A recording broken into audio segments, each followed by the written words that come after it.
Okay, so I am coming inside from outside, and as you guys can probably tell by my face, I'm annoyed because my son is 2, and I feel like he's in the stage of, I don't know what it's called, terrible twos, what people call it, and it's definitely a real thing. My daughter went through it, and I will be happy when this time is over, but I am just soaking in the fact that it won't be 2 for long, and I want to enjoy everything that comes with these kids, even when I'm frustrated.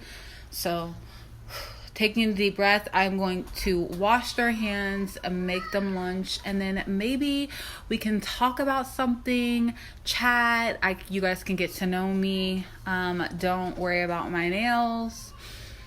I am going to go get them done today, so I don't really care at all, actually. And don't get me started on why I just did that. I don't know. Like I said, my brain is bothered by the fact that my son is just not listening at the moment. But like I said, I'm going to take a deep breath, take the time to calm down. I heard God tell me to worship, so that is definitely going to be going on in this house, okay? And we'll be back. Let's talk, let's chat. Maybe we can talk about me, obviously, and just getting to know me more. So I will be right back. You can tell these kids really stress me out, but that's okay. I love everything that comes with being a mom, even though sometimes it gets really hard. But yes, so I do want to talk a little bit about me, obviously. So I'm 26. I'm adopted. I'm married. I have 3 kids. And they're all 3 driving me crazy today. No, but I'm trying to think of like a topic that I could talk about without it being forced or pressured, because I just kind of want it to be like a relaxed vibe. I need relaxation right now. I am adopted, as I said. I got adopted when I was 5 years old. So I got taken away from my parents, I guess you could say, from my parents when I was 2, and then I was adopted when I was 5. I got adopted in the same home with one of my sisters.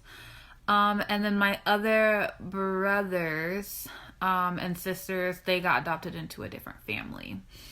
So I've met one, and I've met one brother, and then I've spoken to one brother, and then I've spoken to my mom and my dad, my bio mom and dad. But I guess the subject is kind of, I don't know. I'm through it. I'm dealing with some of the stuff that comes. I don't know. I guess you kind of just wonder, like,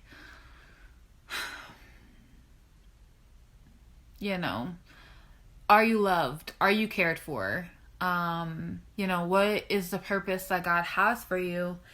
And I think that's one of the biggest things that I struggled with in my relationship with God. And I think that's why my salvation was definitely a process, was the fact that I just couldn't understand how God loved me.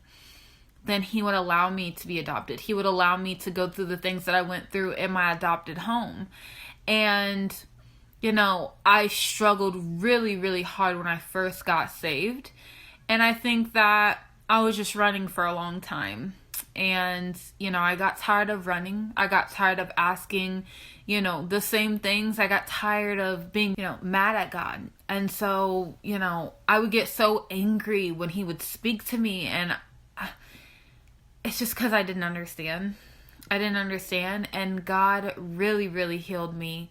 And so now I'm able to understand some things you will go through because, of the gospel, because of who Jesus Christ is. But it doesn't matter what anyone does to the outside, to your flesh, because they can't get your spirit. They can't have your spirit. And I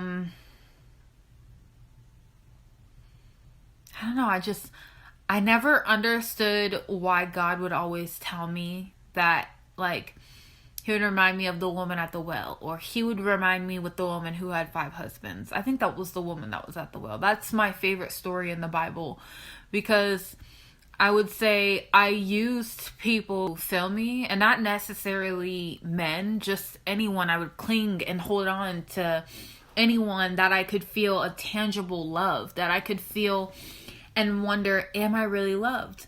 God, do you care about me? Like, if you care about me, then this person needs to fill all of my needs. And it was a unrealistic expectation, because God wanted to have that place. God wants to have that place. He desires to have that place, every day.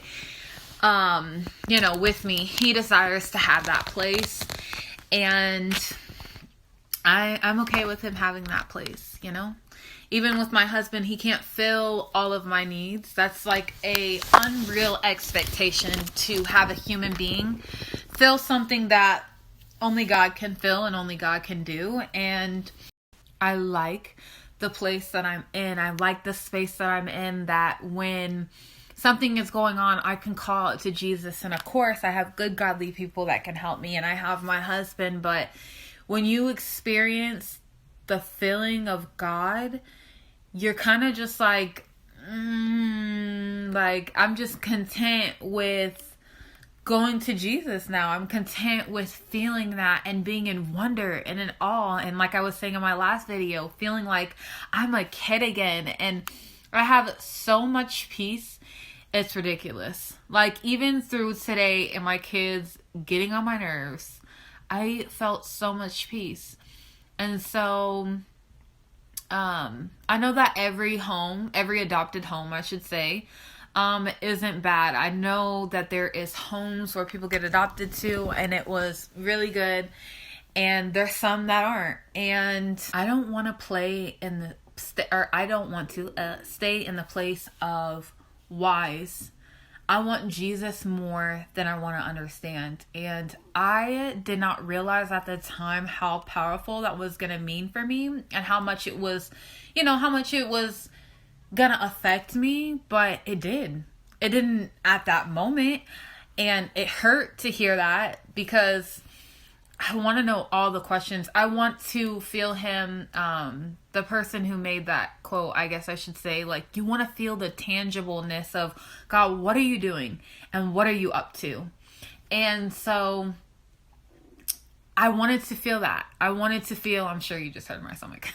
I wanted to feel something tangible, and I wasn't trying to hear God tell me anything else. And, I'm glad that I'm not in that place anymore, because that place, to stay in all of your questions, to stay in, your offense. I love how well that person explained that, for when you explaining something for when you're going through trauma and you're upset, and you're, like that person said, you're disappointed. You're disappointed in the fact that God did not do, your life didn't plan out how you wanted it to, or that thing didn't plan out how you wanted it to. But I love that about Jesus, that I can give everything to him and know that he's going to keep me, know that he's going to protect me. He's going to protect my kids.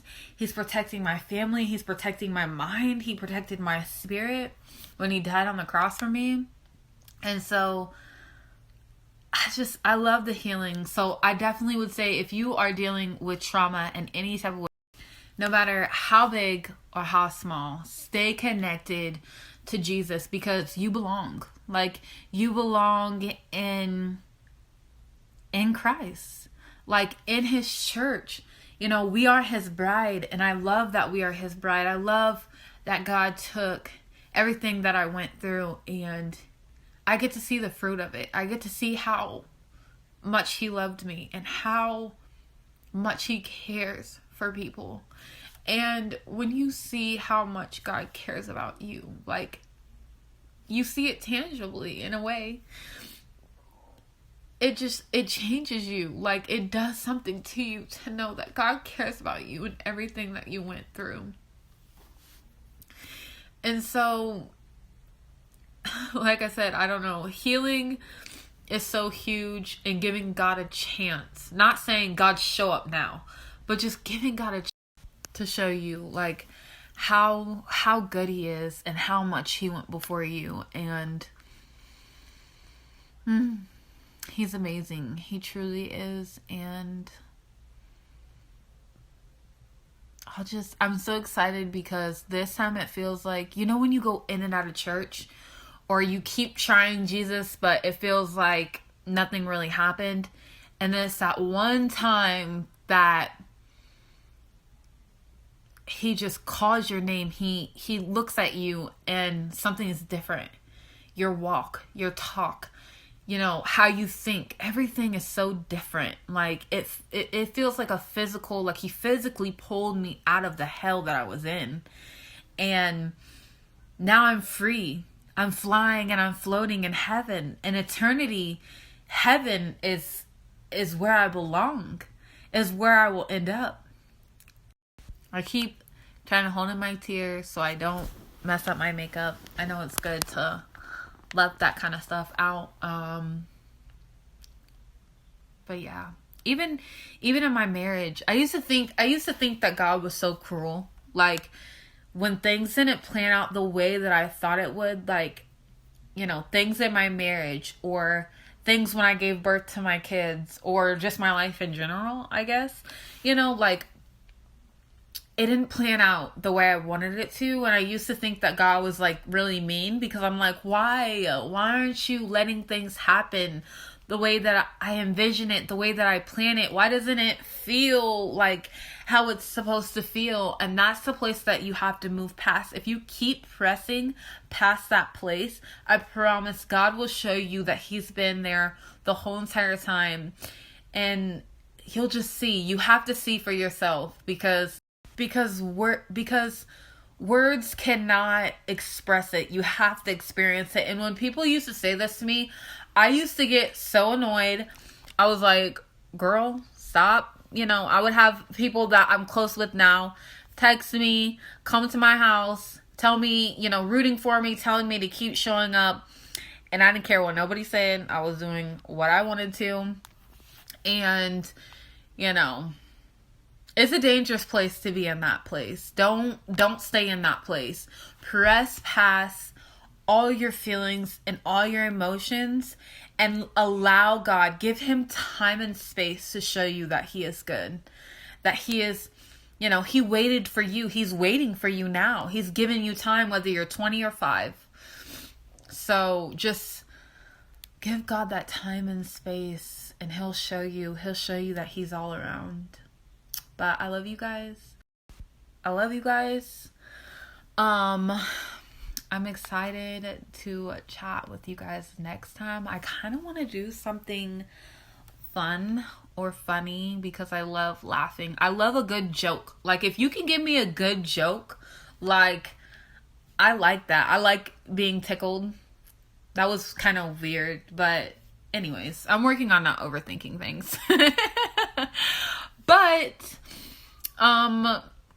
yeah, I like to laugh, so maybe I can do something funny next time. But anyways, I love you guys, and I will see you next time. Bye. I don't know what that was, but bye.